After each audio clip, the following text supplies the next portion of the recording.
पुन्हा एकदा मी श्रद्धा महाडिक तुम्हाला सर्वांना माझ्या या यूट्यूब चॅनलवरती म्हणजे श्रद्धा महाडिक या माझ्या यूट्यूब चॅनलवरती तुम्हा सर्वांचे खूप खूप मनपूर्वक आभार. आज असंच काम करता करता आता माझ्या मनात विचार आला की आता आपण कुठलं टॉपिक घ्यायचं, कुठल्या सब्जेक्टवरती बोलायचं, काय करायचं. तर मला ना अचानक निसर्गाची आठवण आली की काहीतरी थोडंफार आपण निसर्गाबद्दल बोलूया.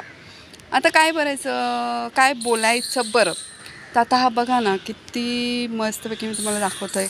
हा बघा ना किती मस्तपैकी ही झाडं बघा माझ्या पाठीमागे.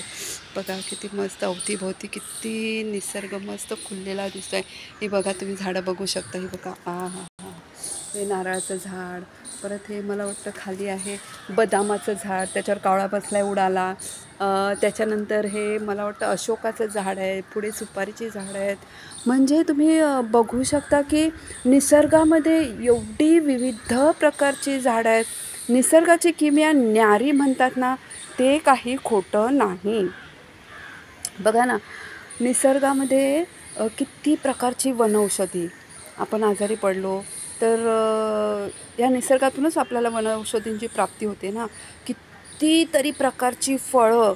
आणि बघा ना आपल्या ह्या निसर्गामध्ये किती भारी संख्येने लोकसंख्या आहे आणि एवढ्या सगळ्या तमाम जनतेला असं कुठे काही कमी नाही पडत. फक्त पैसा पाहिजे म्हणा, पण एवढ्या तमाम कोटी कोटी जनतेला ना फळाची कमतरता, ना फुलांची कमतरता, ना कपड्यांची ह्याची त्याची कसल्याची कमतरता नाही.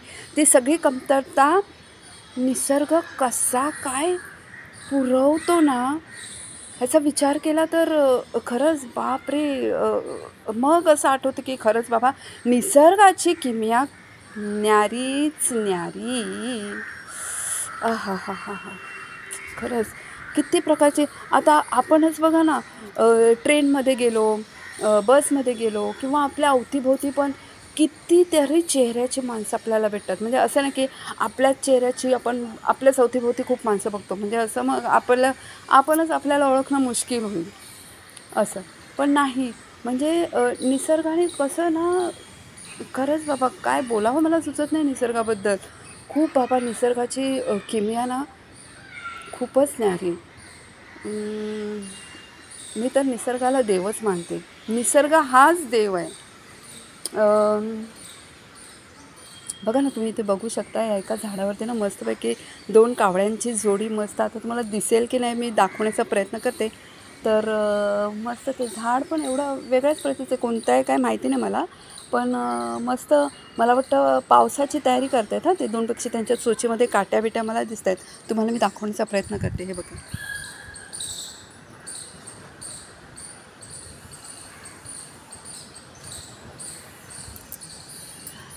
ठीक आहे, दिसलं असेल की नाही मला माहिती नाही, पण ठीक आहे.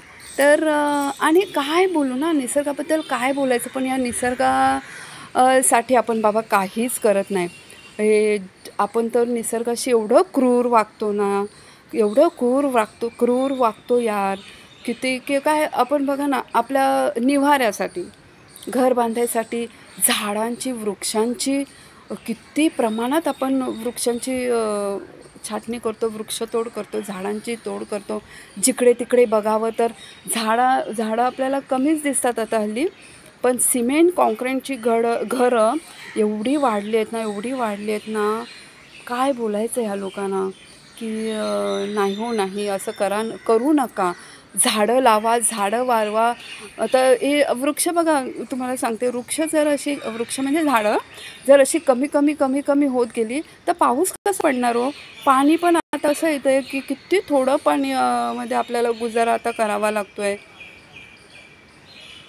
मग पुढे हे असं आपण निसर्गाबद्दल दुष्कर्म करत राहिलो तर पुढे आपलंच जगणं मुश्किल होईल. आपल्याला नाही पाण्याचे म्हणजे आता वृक्षांची मोडतोड केली, वृक्ष आपण तोडून टाकली तर काय होणार, सगळं भुईसपाट होणार.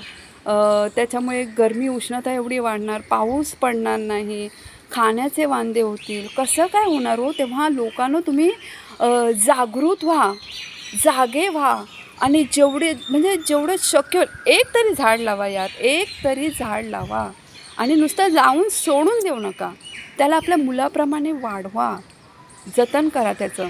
आपण सवय लावली, आपण असं वृक्ष लावली तर आपली मुलं पण तेच आपलं अवलोकन करून त्यांना पण इंटरेस्ट निर्माण होईल. ते आपल्या फ्रेंड लोकांना सांगतील.